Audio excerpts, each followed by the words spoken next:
All right, we're welcoming Linda to the Healthcare Rule Breaker studio. So, Linda is the founder of Upturn. And, Linda, I'm going to turn it over to you because we'd love for you to just tell us your story. Wow. Okay, so I've been a nurse for, I say this all the time, I've been a nurse for about a million years. Started out in emergency and trauma, um, did a little stint through OR, a pretty lengthy stint through surgical ICU, and then went back to school, got a business degree. Focused in information systems, and then went out into the big world of healthcare business and started working for some of the big box IT vendors as a consultant. Um, had a pretty great experience back in 2006 where somebody tapped me on the shoulder and said, "Hey, do you think you could do this?" And it was Sarbanes-Oxley testing for a healthcare supply company out in California. And I was like, "Is it something you can teach me to do?" And they were like, "Yeah." So I said yes, and that was really the start of my work as a 1099 contractor, and I opened up a consulting business from there, and I've been doing all kinds of interesting things, even sometimes putting my consulting business on the back burner and going to work in the private equity tech space for healthcare. Um, but then the pandemic hit, and there was no time like the present to really rebrand my consultancy and get back out in the marketplace. And it's been great. I'm currently working on some really cool projects. One of them is conducting research for pharmaceutical companies with prescribers, primarily nurse practitioners and family medicine and internal medicine doctors around GLP-1s, working on some grants with two of the largest pharmaceutical companies there. I'm also helping with staffing, contract labor staffing with some health systems out on the West Coast. And my team, I have a bunch of 1099 nurses that work with me. My team does the interviewing, the resume screening, and the onboarding of new talent into these contract labor roles, really getting it off the desk of those unit managers and directors. My team is able to jump in and work on that for them. And I'm always looking for the next thing. What is the next cool thing I can be working on? I think early on, I told you one of the dreams that I have is creating a platform where we can start tapping on each other's shoulders. I'm so grateful that somebody back, 20 years ago tapped on my shoulder and said, "Hey, would you like to do this?" And I was able to say yes. I think if we create an environment where it's easier for people to say yes to doing that kind of work, I think just and this is anecdotal evidence, but among my nurse colleagues who work 36-hour shifts a week, they'd all love to have a side gig, sitting at home in their pajamas, doing things when the kids are in bed that they can get paid for. Sounds like an ideal thing for a nurse who wants to augment their income. So I think about creating a platform where, gosh, if I have another hospital system that comes on and I need to hire more 1099 nurses to conduct interviews and review resumes, that I can just tap some of those nurses on the shoulder and say, "Are you interested in doing some work like this? Here's how much it pays, and here's how much time you have to give it." There's not a platform that does that easily right now. I do use Indeed, I use LinkedIn, and I take referrals, but I think we need something a little more sophisticated so that tech companies, if they need to buy a nurse for 10 hours to look over a clinical workflow in their technology, they could maybe come to us and say, "I need a nurse for 10 hours. Can you give me one?" And they can go find one in the platform. So that's my dream. The tap the next generation on the shoulder and say, "What would you like to do? And can you help with this project?" And see where they can take it from there. Okay, so two things stand out to me. One, I love the power of saying yes, right? Like, so Mhm. we've had some conversations with other nurses who've talked about, like, oh, I was presented with this opportunity and I said yes. And I think that's really, there's really so much power in that word. And I don't know that either any of us are doing it justice right now. And the fact that, like, okay, this opportunity presented itself, you weighed the options, you took the risk, you said yes, and then, now look at you, like, you've made a career out of kind of picking, you've made a career out of preferment, right? Like, you're not retiring, you're not, you're changing your career all the time, but it's out of doing things that you prefer to do, that match your skill set, that, give you that also return on investment internally, Mm-hmm. that I think helps to prevent, just the workforce burnout, right? So saying yes to the things that work for you. And I'm just going to comment, I am seeing that as a trend with health systems. I too own and operate a staffing agency, and we're seeing a lot more like 1099 opportunities, that are even going through, like, some of the MSP VMS agencies, Yep. where they're looking for certain people with certain skill sets. And I do, I'm a big daydreamer, right? I'm a Pisces. I do horoscopes, and Pisces are dreamers by by nature. So I love the thought of, like, okay, here's my daydream, and then now how do I make it a reality? Well, it might just start with saying yes to a random opportunity that someone sees in you. So I love that power of, just that power that that word gives. Yeah. Yeah, it wasn't my nature. In fact, when my family gets together, we all talk about my father, who has since passed. You'd ask him a question, and his gut response was always, it's always started with no. Can we get a puppy? No. Can we go get the Christmas tree today? No. I grew up in a family where it was kind of comical to start with no, and I really had to do some work on myself to say, how do I get to yes? And now the problem for me is people ask me to do things and I say yes too quickly, because I love to have my hands in a lot of different things, and I say yes and sometimes get into things where I need to backtrack myself back out because I said yes too quickly. So yes, saying yes is a skill set. Saying yes strategically is something I would recommend everybody could do a little bit Oh my better. gosh. I had some learning to do there for sure. There's such a lesson here, and they teach it in improv, the yes and.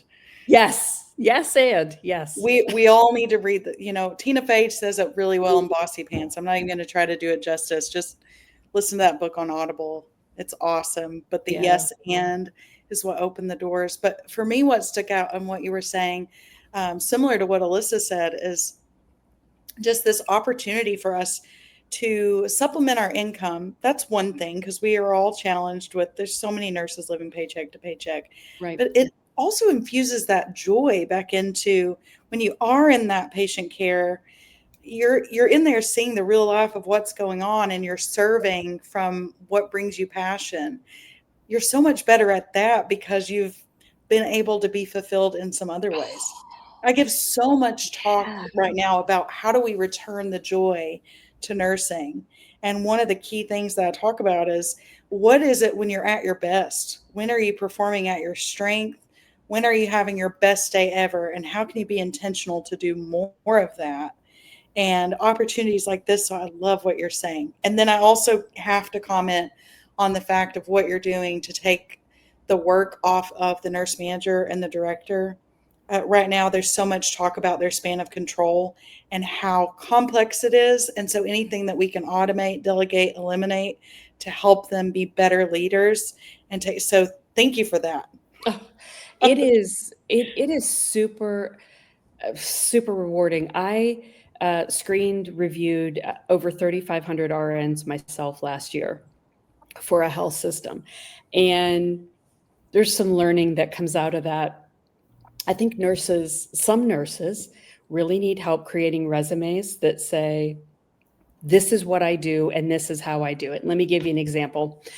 Right now, we are looking for a NICU nurse in the Colorado region with level 2 or 3 NICU experience. It is really hard to pull out from some of the resumes that I look at what level of NICU experience and what have you actually accomplished with the patients that you've taken care of. If you're working with oscillators and jets, you're probably a level 4 nurse. I need somebody who can manage hypothermia, hypoglycemia, maybe complications with oxygen. I don't need somebody who can manage an oscillator necessarily. So I think there's being able to say yes and then being able to put your best foot forward in a resume or in the way that you present yourself is super important. I want to go back to, and now I think I've lost the train of thought. Crystal, you were saying something about, it was after the you say yes. What was the other thing you mentioned? Joy. How do you get more joy and Yes. refuel your passion?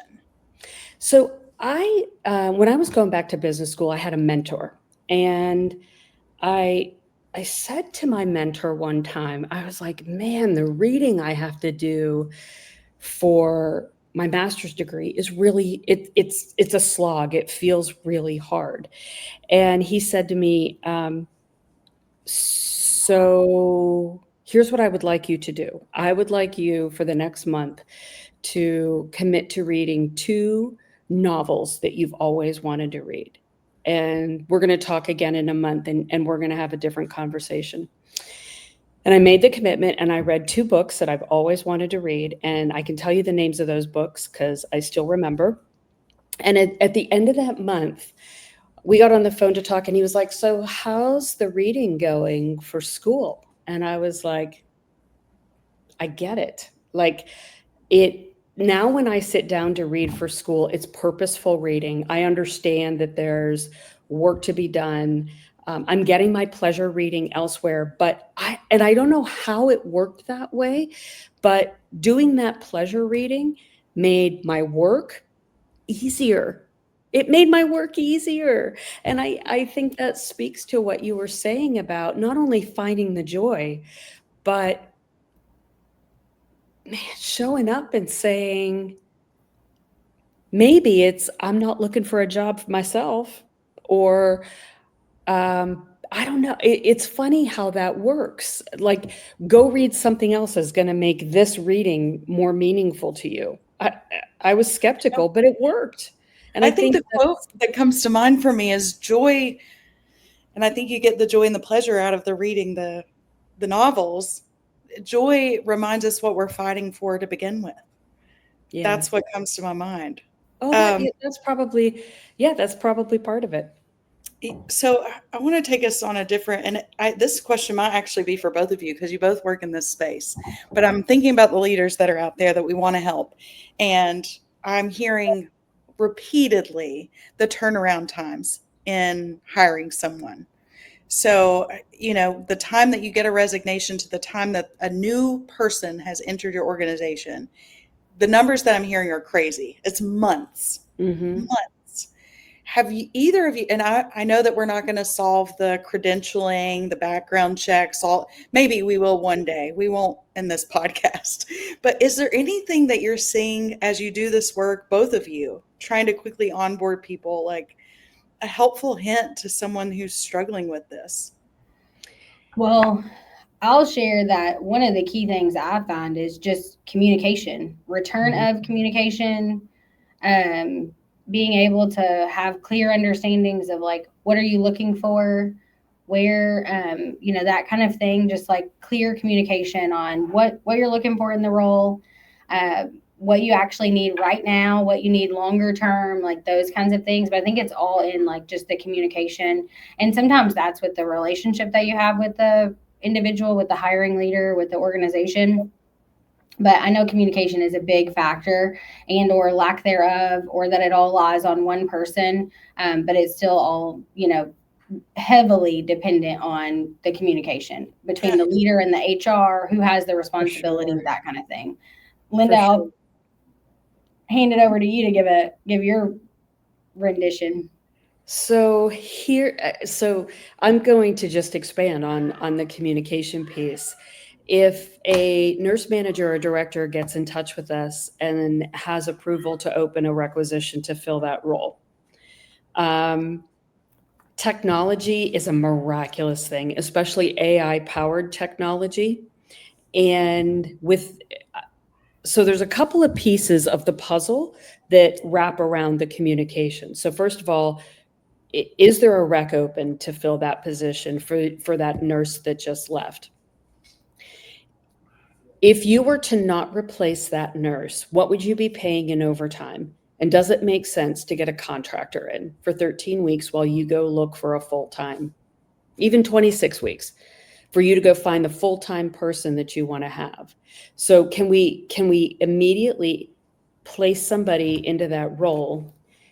And I think what's really interesting there is my team has a service level agreement with these health systems that there's contact with every single nurse within 24 hours of us receiving the resume. And most of the time it's the same day. So if we can shorten up how long it takes to get a requisition approved to open, then that's not anything we can do from the outside. That's an internal, we have an opening, we need to get this requisition open and funded. Then there's all kinds of partnerships out there to help you get that role filled either in an intermediate basis or on a long-term basis. My team can help you find a long-term candidate too. Not only can we can work with our technology partner to put a contractor in there for 13 weeks or 18 weeks or 26 weeks, however long, we can also vet the candidates for you to do the final interviews on that fit what you're looking for on your unit. So I think there's communication, but I think you also need a technology partner to help you parse through the resumes and making sure that your supplier partners of nurses, like Luminous, are aware that there's a need for a nurse in that particular unit. You know, you both talked about communication. And Alyssa, you said I don't know if you said talk to your recruiter, like what is it that you're looking for? But I remember being a new leader, like, what do you mean? What are you looking for? I didn't even know what to ask for. And then I see it all the time in leaders that I work with, because you're describing like the different levels of NICU. Well, some things we can train up, right? The skill piece we can train up. Sure. So what I'm looking for may be someone's core values. And I don't know, how can we help the leaders know how to articulate it so that if we do help them beef up their resume, what are we even looking for? Yeah, that's what I was going to mention. One of the things that I also have found is that the managers also have struggles really articulating and understanding the financial piece. Yeah. So Linda had mentioned, how much are you going to spend in overtime versus do you put a contractor in this place in this space? And I found that sometimes they can't gather the financial information. They can't gather okay, this is what I think it's going to cost in overtime, not to mention what it's going to cost me in another resignation from the burnout from asking people to work 4 and 5 12s in a week.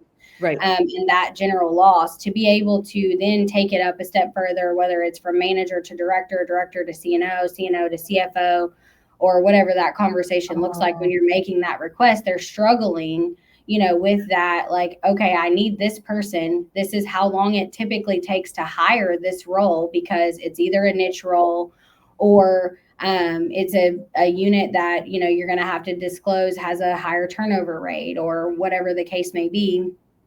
So you're looking at the time to fill is 60 days, not to mention whatever time it takes for you to get the rec approved, however, being able to do the financial analysis and having the time and understanding to do that. So I think that is a huge part of where your technology partners come into play, or where your staffing agencies or consultants come into play, is those people should be who you can lean on in those times to say, hey, can you help me put this, proposal together? Can you help me gather this information? Mm-hmm. Is there a report I can run?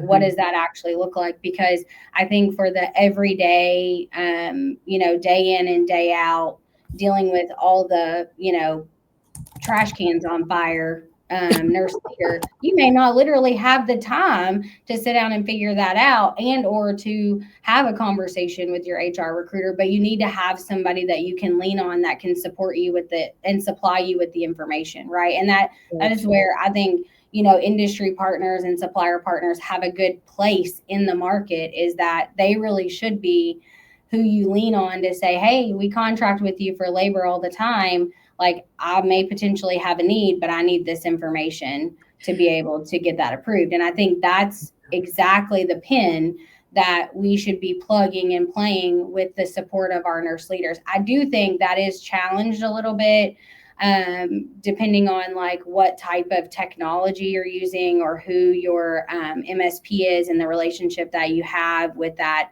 direct account manager. And I do think that's where I see boutique agencies and consulting firms really being able to support healthcare a little bit better in terms of that, like one-to-one, like, okay, I can get you the information you need for your proposal, and you know who to contact and how to be able to support them. And also maybe, in the process, myself or Linda upskill this nurse leader with the financial acumen they need to and know how to be able to pull the information and to be able to share, like, hey, this is my assessment of your unit. Do you need these 5 key skills? And are these other ones really valuable for you or not? Yeah. Oh, so I have so much to say about this. So I've actually built a calculator to help a nurse manager. It's a spreadsheet, and you plug in shift, you plug in your shift differentials, your hourly rates, how many nurses you need staffed on your unit for a 13-week schedule, because that's generally what we're looking at with a contract. So they can go in and play with that and see how much it would cost them to use their own labor or to use a contractor. So those kinds of tools exist. And I built it myself, but it's by no means proprietary, and I would share it with anyone. The other thing my team does, like ACLS, BLS, NRP, TNCC, NIHSS, those are table stakes for some of these positions, right? Like my team doesn't even look at those, because by the time that resume's gotten to us, it's gone through the system and somebody's, either the AI is vetting it or somebody has already vetted it to get it to me. We have developed a different tool. I get on the phone with each nurse manager and director at the beginning of any of the contracts that I've taken on. And I have a tool where I talk about things. So I was a traveler while I was going to business school. I took travel contracts in Southeast Michigan. So I was in Ann Arbor and Flint and Detroit and all the little farm towns in between, just on weekend staffing. And so I know what travelers are looking for. I know what contract nurses want to know. They want to know nurse ratios. They want to know, what resources do I have when things go sour? Does the charge nurse take an assignment or not? What resources do I have on the unit at any given time? So if I have never seen this piece of equipment, who can I go to help me get familiar with this piece of equipment? So those are the things that nurses want to know. I get asked, what color are the scrubs? What time does the shift start? What are my resources? Those are probably the 3 biggest questions I get from a candidate in an interview. What we get from the nurse manager is, if a nurse is looking at your hospital and they're looking at the hospital across town for the exact same thing, how would you sell your unit to that nurse? How would you sell and say, you want to come here and you don't want to go there? Give me the reason somebody should want to come to you. And I have a great example of how that changes things. So I had a client in Idaho that had a really difficult time staffing night shift med-surg positions. Go figure. One of the hardest positions to staff, even though there are more med-surg nurses than anything else. Med-surg nurses are getting really picky about where they're picking up contracts, because they know that that's the place that's going to suffer when there's staffing problems, are the med-surg floors. This hospital was having a hard time filling the roles. And I got on the phone with the nurse manager and we started talking about resources. And she said, well, we've installed virtual nurse monitoring over every single bed in the hospital. And she just kept talking like, and, our charge nurses don't take an assignment. I'm like, whoa, back up. Let's talk about that virtual nurse monitoring. And I said, tell me how you use it. And she said, well, if there's an admission coming in, the virtual nurse can pop into the room and answer or ask all those questions and have that conversation. The staff nurse in the unit can get in and get the vital signs and the assessment. And it's kind of a shared responsibility to get that patient admitted. And I was like, that's huge. That is gigantic, especially on a busy orthopedic floor. And I said, okay, so tell me about what else? Well, our bed alarms are also connected to that virtual nurse monitor. So if a bed alarm goes off, the virtual nurse pops into the room immediately and can talk to the patient or see what's going on. And I was like, again, huge. And I said, okay, so you've told me that. Can they also help at discharge? Absolutely. They do our discharge instructions. I was like, this in itself is a gold mine. Like, yeah, that's what I'm saying. I'm like, shoot, sign me up. I know. Like, can I get a secondary job? Yeah. So they had like I want to say it was 32 days to fill on a med surge position, and we got that down under 7. We were able to fill those positions, and we had a 99.6% start rate. So we would get the nurses through the process, and then they'd get a start date. And sometimes contract labor falls out during that process between we're going to make an offer and you're going to show up for work. We had a 99.6% show up rate. That is awesome. Hey, there's something you both said, and I just, before we move too far away from it, when I was in grad school, I took a lot of HR electives, and I met this gentleman that used to work, I want to say for Indeed.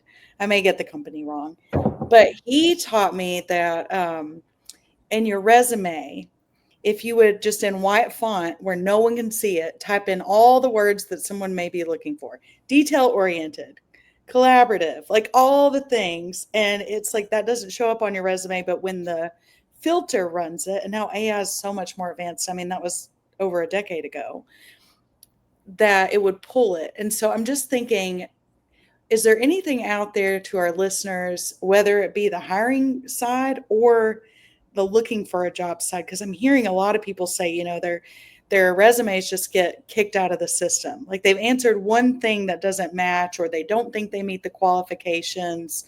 Is there anything along those lines? And maybe that's it. Maybe that's the gift to the listeners, is put all those words in white font, and at least it'll get you through the system, because they are getting hung up. And that's also not helping the systems fill their positions quickly enough. So I think there's a couple of things. I mentioned earlier that I've seen some resumes from nurses that leave me scratching my head. The ones that make me laugh start with an objective. My objective is to find a position where I can deliver the best patient care. I'm telling you what, if that is not every nurse's objective who's looking for a job in any quality health system, then I don't really want that nurse. Like, that's an objective on a resume should just, that, like, especially if it's that objective, my gosh, that just has to be table stakes for everybody. So I think nurses are putting resumes out there that are really hard to get to. Like, there's a lot of fluff in it, and there's a lot of things that if you go look for a resume template online, you're going to see. And for other roles, that is absolutely accurate. If I'm hiring for a NICU role, I don't really care what your objective is. And I'm sorry to say it, that frankly, your objective had better be to show up every day for work and deliver the best care that you can. Yep. And if it's anything other than that, then I'm really not that interested in seeing what else is beyond that. So I propose that we need to create a new template for nurses. And I think nurses need their own kind of a resume template that's where they could say, I worked at UC Colorado in a level 4 NICU, but I also sometimes took care of level 3 patients, and here's what those patients looked like.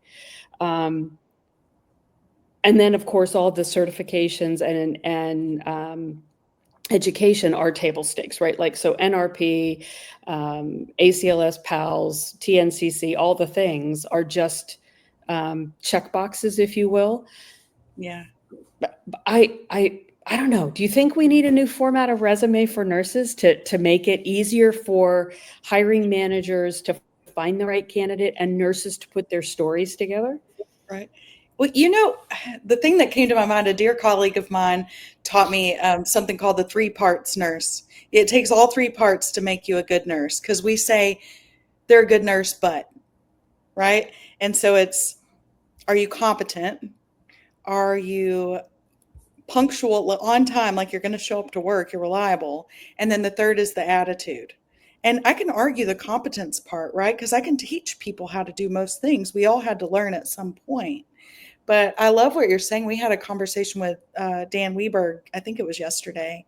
And I don't know if it shows up in our podcast or it was just sidebar conversation. But we were talking about, you're trying to find a nurse that knows how to do CRRT or ECMO. Like, good luck figuring out if they had that experience or not.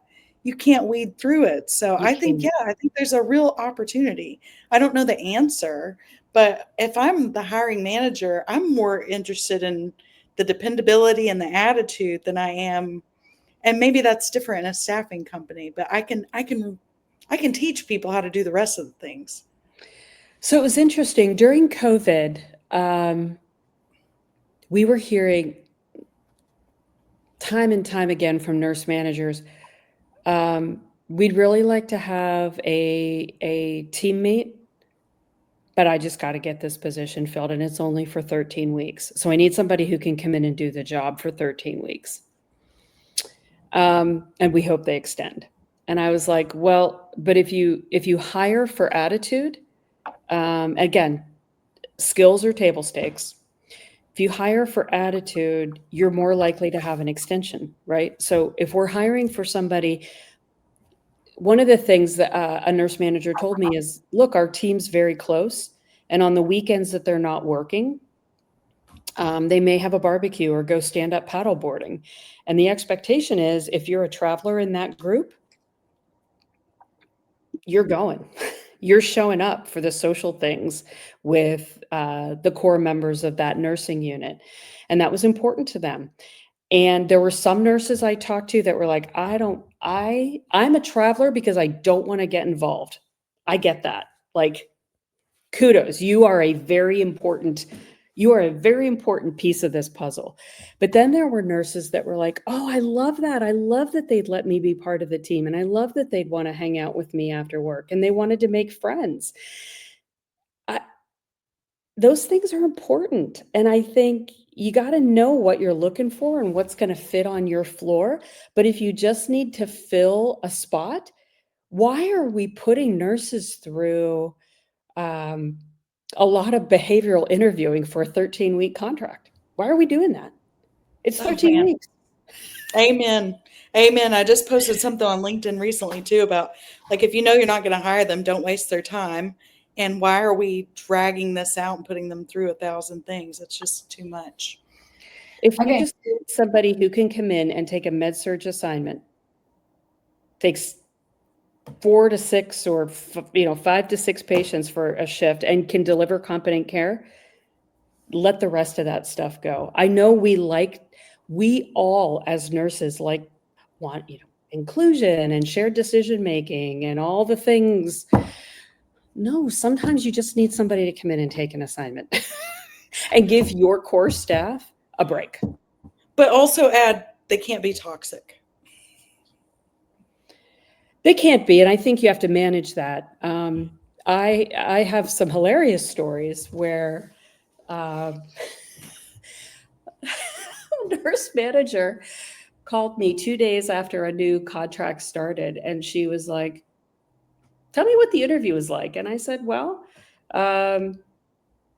she was really interested in the position because she had family in the area and she seemed like she was really excited about working. And the nurse manager said, on day 2, on shift 2, she stood up in the report room in front of all of the team and read me the riot act about how I staff the unit. She said, I can't have that. I can't have somebody coming in here thinking in 13 weeks they're going to change the way we do business.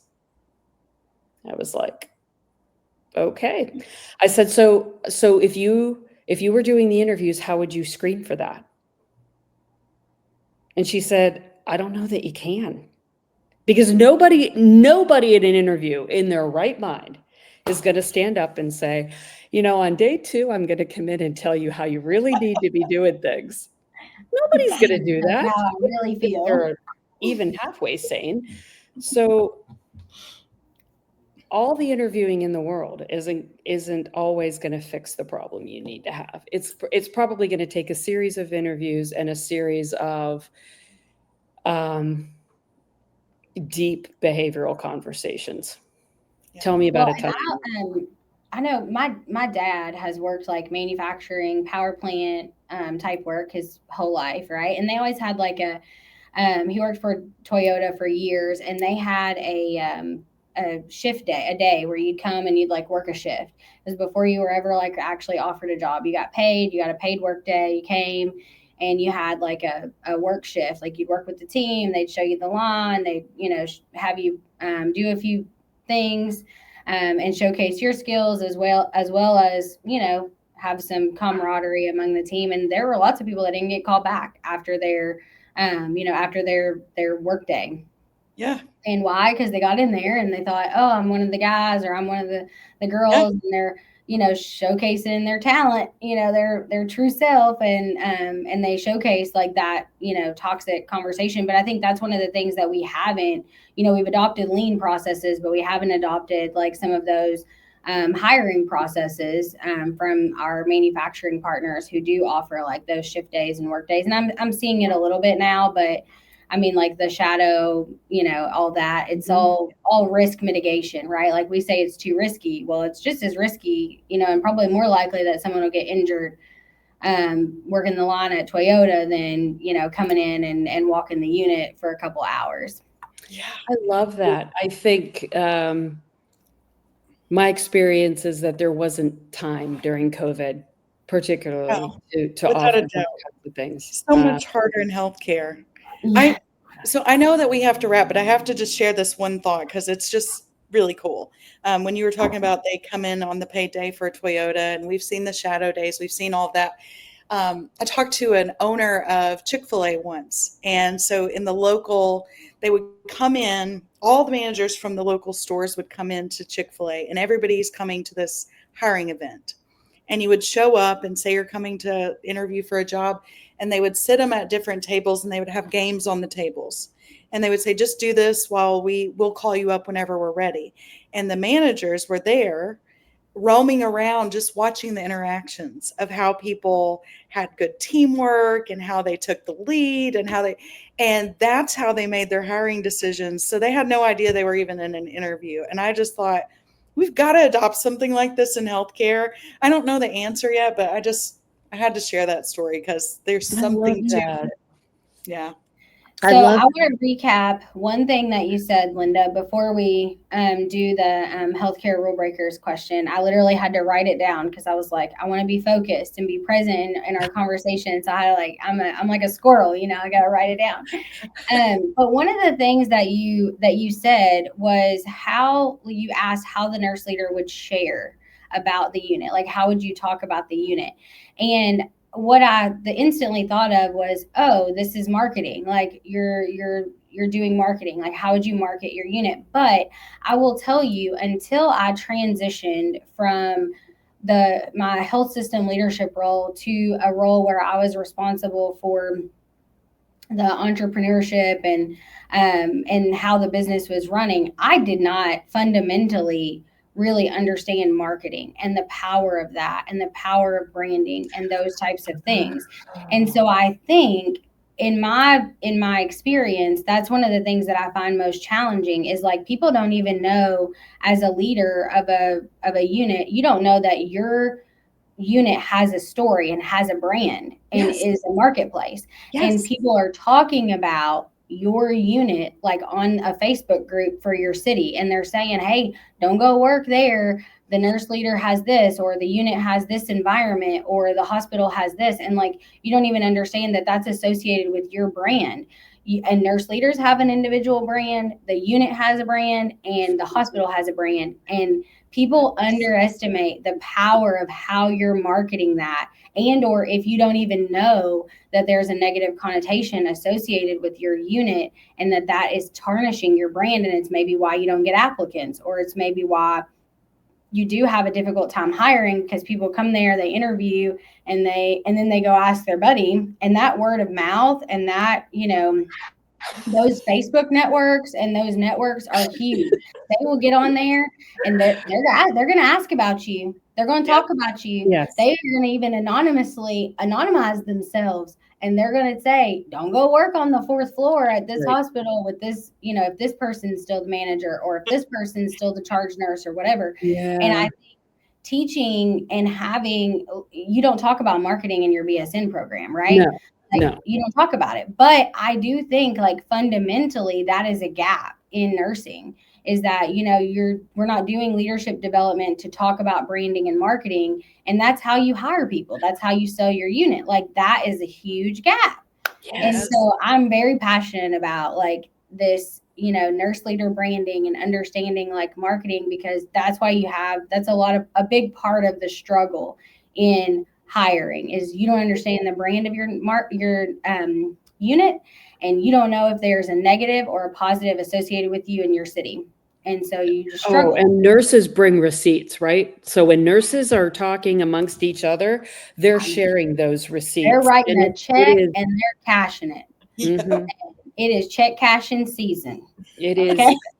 There was a group in one of the cities that shared a salary spreadsheet in their Facebook group, and the nurses were updating the salaries that they were being offered. That becomes a pretty powerful Jacksonville nurses group, and it was a big deal. It was a big deal. There's laws coming out now about transparency, and they want pay transparency. But I do think, I think that's a big gap for me when I look at, like, being a nurse leader and my experience in health system and outside of health system. That's a huge gap. So with that being said, Linda, we have so enjoyed our conversation on the healthcare rule breakers, and I think you've taken us the longest distance. So I appreciate the gift of your time. It was a great conversation. However, we do have one question on the rule breakers that we do need you to answer. So if you could break any rule in healthcare, where are you taking us? What rule are we breaking? All of them. You're the third person. I tell you right now, Crystal broke this rule, the question rule, the first time. Straight up, all of them up. I think we need to rewrite the rules. I don't know that we need to break them, but I think there are some rules we need to rewrite. I think maybe that's the rule, right? Like, quit thinking that we don't need to evolve. We need to evolve the rules. Like, they don't need to stay the same for 50 years.